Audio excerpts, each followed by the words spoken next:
And as Israel's Prime Minister wraps up that historic trip to the UAE, the spotlight is on the relationships made possible by the Abraham Accords. Well, my next guest is a Syrian-born journalist who is here in Israel for the first time and who works to counter extremism and anti-Semitism in the Arab world. Havi Buzo, good evening to you. We're also joined by commentator Dan Pfefferman, a fellow at the Jewish People Policy Institute, and you're the Director of Communications at Syrian-American, which is the Arabic word for partnership. Right. So you're very much involved in the Abraham Accords. So welcome to you both, and thank you for being with us.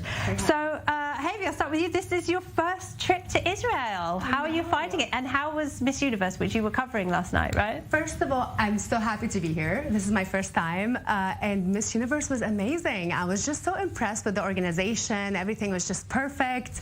I could not believe that there's Miss Bahrain for the first time in history, Miss Morocco for the first time in 40 years, and everybody's here. Like, it was just like so beautiful to see, and the messages were amazing. And I love Miss India, so I was really happy she won. So we had, I think we had contestants from nearly 80 countries in Israel last night, which, as you say, Miss Bahrain was here. Lots of countries that would possibly never have taken part in something like this. And this is part of your work, isn't it? Countering extremism, countering anti-Semitism. Tell us a bit about that.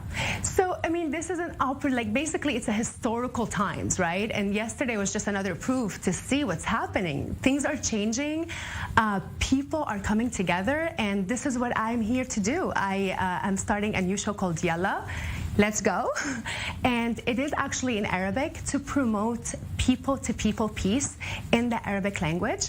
And yesterday was a great opportunity to show that this is actually happening, to encourage it, to bring youth and talk about different issues that just interest everybody and the common ground that everybody has in this region. So it's really hopeful, and I felt like, okay, this is happening. It's actually starting to happen, and Dan knows all about this because they're doing this too. Yeah, we want to hear more about that. Tell us about the work you do with Sharaka as well. That's really exploded over the past year, hasn't it? It really has. Sharaka came out of a vision of young Israelis and Emiratis and Bahraini leaders that's really capitalizing on this vision that people around the region, certainly Israelis, but all the UAE, but beyond, are ready for a new way forward, or we're ready to work together for a positive vision. We connected with Havi, and we're happy to have her here as our guest in Israel. And we're trying to spread this message and spread this movement that we can have a positive vision of the region, and that we can work together in partnership, as is the name of the organization.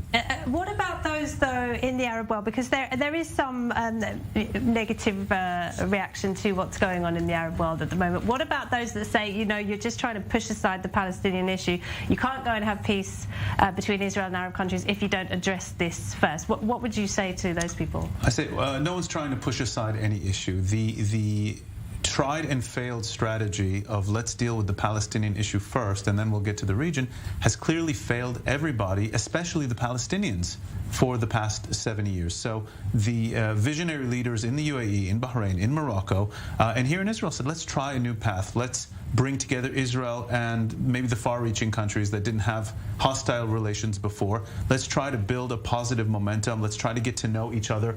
You know, we have Havi here in Israel. This is historic. This is just a symbol of these kinds of developments. And over time, I'm hoping, and we're hoping, that the Palestinians and the people who are not yet convinced around the region can see the benefits of this, can see the fruits of this positive engagement, and it can spread to other parts of the region. And Havi, as I mentioned, you were born in Syria.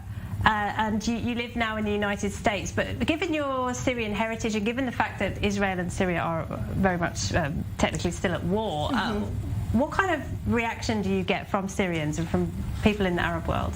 So, I mean, definitely there is a progression of opinion in regards to peace with Israel. I do see from my own following on social media, for example, how a lot of people in Arab countries all over, including Syria, are opening up to wanting peace with Israel. People are coming out with their actual names and saying, we want peace, we support peace. Obviously, there are the people who are not happy, and I did get some trolls on my social media when I said that I'm in Israel and announced my visit here. But I do see that the momentum is shifting, and that people do see that peace peace is the solution. War and waiting for whatever the policies that happened before that did not succeed has not benefited anybody.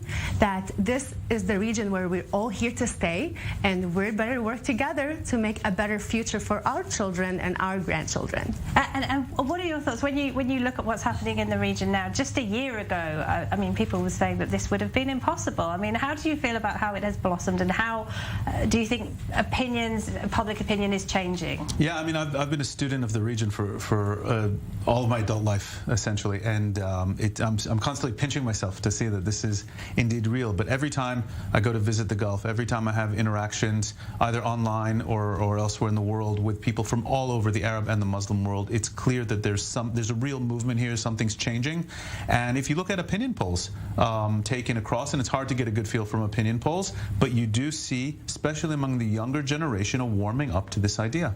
And it's gradual, but it's consistent over the years. Why do you think that is? Is it because of what's happening with Iran, or is it other things in the region? Why do you think that the attitudes are changing, Heavy? I could say that, like, first of all, information are being available now, where before Arab media that's controlled by the regimes and governments in the region have been dominating everything. We know that the educational system obviously definitely kind of pushes people towards war and hate, unfortunately, in Arab countries. Now we have countries who have making those changes. This is historical, and they are making those changes to actually make people-to-people peace. And I think this is where the opportunity is, and that's why, obviously, this is not just going to happen overnight. There's a lot of work to be done, but education and the media are key to bringing people and keep this ball rolling. And organizations like Sharaka, Yalla Show, a lot of other initiatives are happening because this is what's needed to actually make the change, and we need the support from the countries that have joined in the Abraham Accords to keep this ball rolling. Dan, is this just the beginning? Do you see more countries signing up? Yeah, I mean, this was a watershed moment, and the UAE followed immediately by Bahrain and Morocco and Sudan, and other countries are starting to talk about it. It's a watershed moment. I think it gave people around the region the legitimacy that they needed to be able, as Heavy said, to stand up, to speak out, to speak in their own names, and to voice a different opinion.